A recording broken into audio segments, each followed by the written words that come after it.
ஜெயலலிதாங்கிற அந்த கேரிஸ்மாவுக்கு பெண்கள் ஆதரவு மிக வலுவாக இருந்தது. மிக பெரிது உங்களுக்கு தெரியும்.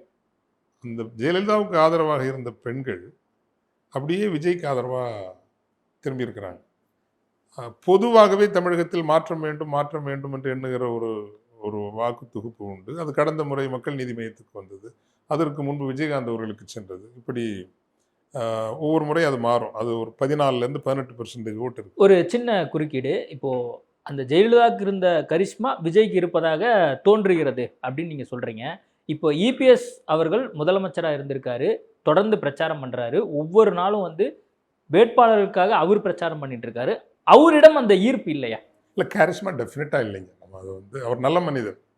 எந்த விஷயம்னாலும் அவர்ட்ட போய் பேசலாம். அவரால முடிஞ்சத அவர் செய்வார். அது வேற. அவர் வந்து மோசமான சிஎம்ன்னு நான் சொல்லவே மாட்டேன். அவர் ஒரு நல்ல நல்ல முதல்வர்.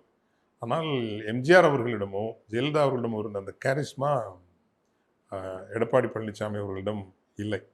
அவர் மட்டும் ஒரு 1½ வருஷத்துக்கு முன்னாடியே சசிகலா, தினகரன், ஓ பன்னீர்செல்வம் இவங்களெல்லாம் சேர்த்து சமாதானம் பேசி எல்லாருக்கும் கொஞ்சம் கரெக்டாக பார்த்துருப்பாருன்னா இன்றைக்கி அவர் தான் திரும்ப சிஎம்மாக வந்திருப்பார். அந்த அந்த ஸ்ட்ரென்த் சோஷியல் கோலிஷன் சமூக கூட்டணியினுடைய வலிமையினால் அவர் ஆட்சிக்கு பீடத்திற்கு வந்து அமர்ந்திருக்க முடியும்.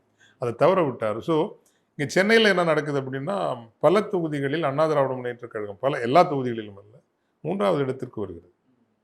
இது வந்து மிகப்பெரிய பாதிப்பு. அதே மாதிரி செமி அர்பன் தொகுதிகளில் பல தொகுதிகளில் இப்போ திருச்சி பக்கம் உள்ள சில தொகுதிகளெல்லாம் அதிமுக 3வது இடத்திற்கு தள்ளப்படுகிறது விஜய் அவர்களால். இப்போ இன்னொன்று இந்த கூட்டணிங்கிறது பார்த்தீங்கன்னா ஓரளவுக்கு ஏடிஎம்கே டிசிப்ளின்டாக பண்ணுறாங்க.